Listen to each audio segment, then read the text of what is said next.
Jackson, your guy at Augusta. If you've been injured, my team will get to work right away. And you don't have to pay us anything unless we get money for you. Let's face it, news is complicated. That's why WJBF.com makes it easy. Get clear, accurate stories that don't waste your time. Plus, get the latest video in one click with WJBF Plus.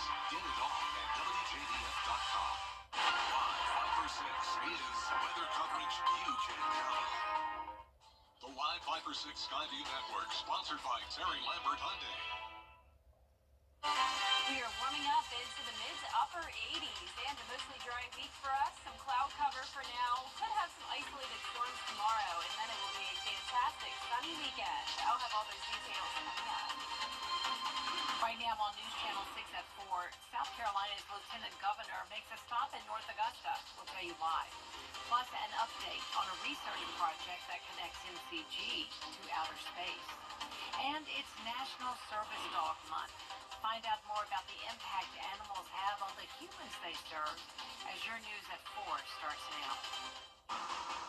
Live from Television Park, this is WJBF News Channel 6 at 4.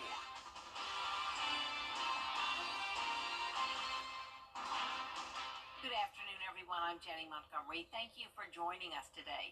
Coverage you can count on begins with South Carolina's Lieutenant Governor making a stop in North Augusta.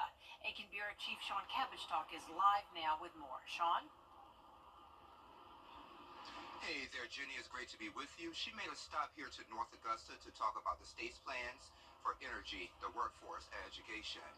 She says she's big on supporting local businesses, and you should do the same. She's also big on school choice at the technical colleges. She introduced the YES initiative. It helps students find local jobs. They can search by age and zip code. We can direct our youth to that website to get positions, whether it's in an ice cream shop or a coffee shop, something that's a great first job that teaches them soft skills, but more importantly, teaches them fiscal responsibility. Hey there, and back here live now, she's hosting an event with the Green Jackets. It's a sports event just to get kids introduced to sports and get them outside. Jenny, that event is scheduled for Saturday, September 28th, right here at SRP Park. Live in North Augusta, I'm Aiken Bureau Chief Sean Cabbage, WJBF News Channel 6. All right, thank you very much, Sean. Democratic Vice Presidential nominee Georgia will mail out absentee ballots on October 7th. In South Carolina, you have until October 25th to request one. Beautiful skies today, nice and sunny. Chief Meteorologist Jenna Petracci joins us now with what we can expect tonight. Jenna? Well, we can see here on Live 8 for 6, it's another mostly dry day. We just have the possibility of an isolated shower or two on Live 8 for 6. You can see to the west of us around Wilkes and Tolliver County, we could have some light rain moving in, but that's about it. It is cloudy, though, as we take a look at our Terry Lambert Hyundai Skyview cam over the river. So we're still seeing those clouds stick around today due to what was potential tropical cyclone 8, now just a lingering low pressure system in our area. So the clouds today, upper 70s through mid 80s, below normal temperatures once again for us. Only 78 degrees in McCormick, 84 in Allendale, Aiken at 83, 85 in Swainsboro. Wrightsville, you're at 86 degrees, 80 in Gibson, and 78 in Lincolnton. We do have some drier air that's moved in. Dew points all the way down into the upper 50s now in Augusta. Outside of Augusta, we're seeing those low 60s. So overall, very hard to see some rain with dew points that low. Tomorrow, we'll have a slightly higher chance of rain, but overall, a pretty dry week for us ahead. Winds are still breezy coming in from the west. Sustained winds around 5 to 10 miles per hour, and the gusts up to around 15 to 20. Earlier today, we did have those wind gusts up to 25 miles per hour. Once again, it's all due to this lingering low pressure system. Notice the scattered showers and storms still to the north of us. For us, it's still going to be dry for the rest of tonight, other than a sprinkle or two. Partly cloudy to mostly cloudy skies. Temperature is going down into the upper 70s by 8 o'clock. And coming up the rest of this week, we'll see a bit of a warming trend. I'll have a look at those temperatures coming up. But back to you, Jenny. Thank you, Jenna. An update now to a story we're following about physicians at the Medical College of Georgia working with the Polaris Dawn spaceflight mission, which returned last week. Bria Smith spoke with doctors. Jenny, that mission returned to Florida Space Coast this Monday. It contained a one-of-a-kind behind ultrasound device specifically made for this trip to detect SANS. It's otherwise known as neuroocular syndrome. Dr. Matthew Lyon wanted to learn more about how spaceflight impacted a shift in cerebrospinal fluid, which can cause structural changes in the brain, leading to pressure against the optic nerve and retina. Dr. Lyon says some of the key questions in researchers' hypothesis have come back answered. We had three things we were trying to accomplish. One is to prove that you could do this kind of ultrasound in space. That was done. So we know that we collected data. The next thing is that was the data useful? So to make sure our equipment and everything functioned correctly. We call this pilot data. We'll be able to get some indication that maybe some of the theories that we proposed are correct or how we would modify them. And then we would have to fly more missions to prove that that's true. Dr. Lyon does say it will take quite a few months to gather all the data from the ultrasound device on this mission before they can prove this to be a dependable detector for SANS. Jenny? All right, Bria, thank you. The Olive Road Bridge will reopen tomorrow. Augusta City leaders making that decision today. The vote came after a committee recommended it, but traffic engineers say the road should stay closed until a new chain curtain alerting drivers about the bridge's height can be installed. A 5-year effort to bring a veteran cemetery. Road closures start tonight ahead of Friday's Arts in the Heart of Augusta Festival.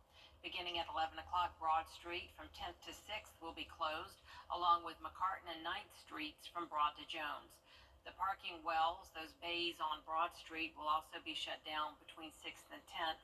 For the full list, just go to WJBF.com.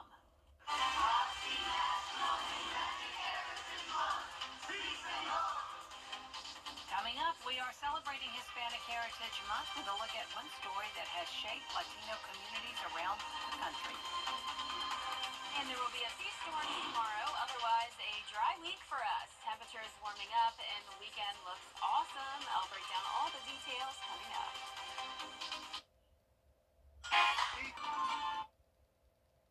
Weather headlines on WJBF News Channel 6.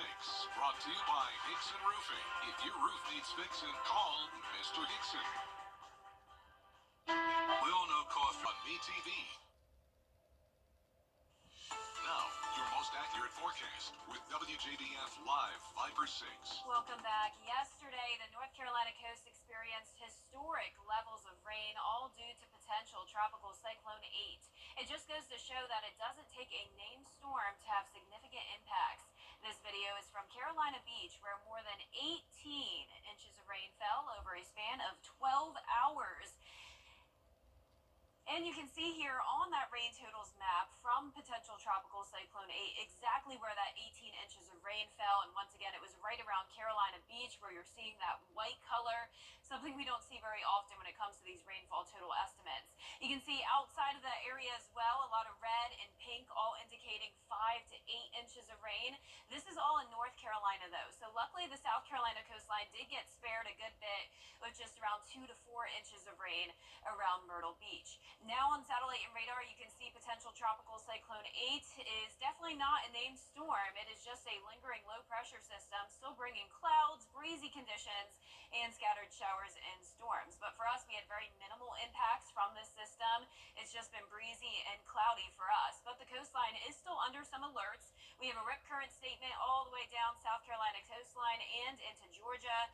Flood watches, flood warnings, and a small craft advisory up in Virginia. So far this year, we have only had 7 named storms. If this storm was named, it would have been Helene, but so far so good in the tropics now. We're only watching one area of potential development, and that is the remnants of what was Tropical Storm Gordon. So there is a 40% chance that this could redevelop, but it's moving up towards the north. So we're all the way over here. Everything is good in our area, but of course we are around the peak of hurricane season, so we'll keep you updated as we could have more development later on. But right now on our Terry Lambert Hyundai Skyview cam, I showed this view all day yesterday, and it looks completely different now. This is Topsail Beach, North Carolina. Great to see the sun is shining. The water looks much better. The rip currents were so rough yesterday, and the water was so far inland. Here in town, it's cloudy. It's 84 degrees. Winds are coming in around 5 to 10 miles per hour. So mid to upper 70s towards the north, warmer down towards the south, and the mid 80s. Winds are currently gusting up to around 15 to 20 miles per hour. So there's the clouds on satellite and radar, possibly a couple spotty showers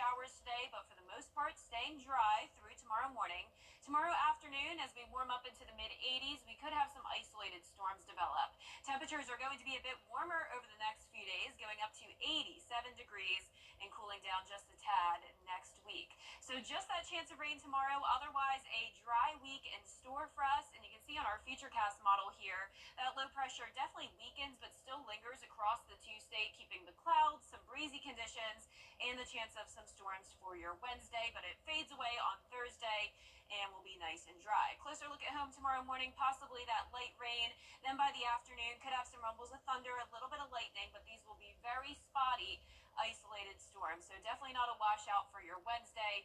Nothing serious. We could definitely use the rain, but we won't get much of it over the next 10 days. After Wednesday, chance of rain goes down to 0%. Sun comes back out completely by the weekend. It will be beautiful. First day of fall on Sunday. All right, Jenna, thanks so much. Coming up, there's a new record in outer space. That story for you when we come back. This is a simple. According to NASA, there's a new record for the number of humans in space at this time. Last week, 19 people were on the low Earth orbit at different locations at the same time. This includes astronauts from NASA, SpaceX, China, and the International Space Station. The previous record set in May of last year was 17. There is more coverage you can count on coming up at 4:30, including the push for IVF access on Capitol Hill. Why some think the bill will fail.